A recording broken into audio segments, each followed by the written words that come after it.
When I went to Dr. Gohl and he said, Jim, after the biopsies and the physical exam, he said, you've got aggressive cancer of the prostate. And I said, okay. And I said, what would you do if it was your son? When my brother died of prostate cancer in 2008, didn't do the tests, didn't do the monitoring.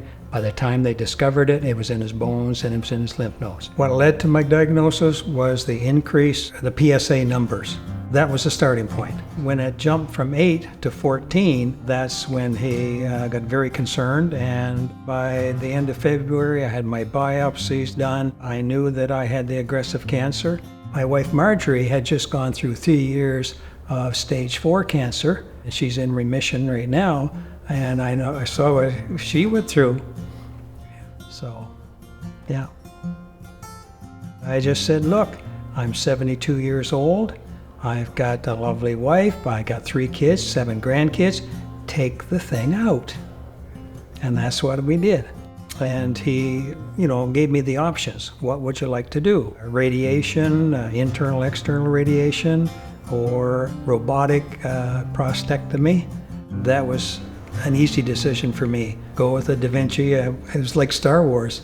Hey, look at this machine. This is going to do it. And I had it taken out on April 2nd. And I was home on April 3rd.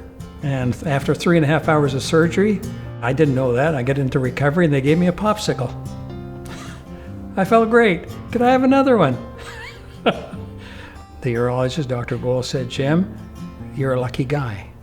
And I said, well, why? He said, your cancer was on the way out for the prostate. And that's my story. I relied on my doctor. I relied on my urologist. There's, some complications afterwards with incontinence, and I've gone through that. I'm still going through it. I went through physical therapy, and I discovered the word Kegel. I didn't know what Kegel was. And eventually I'll be at a stage, after I follow the instructions from the lady that I took physical therapy from, I'll be able to wear my boxers again. And I thought, hey, I can share that. It's not something to be afraid of.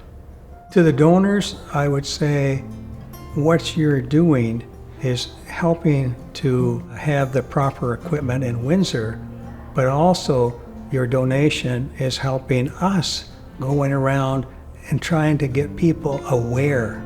Be aware, be proactive. I was really thankful that I didn't have to go to another city to have that surgery. Being here in Windsor was a blessing.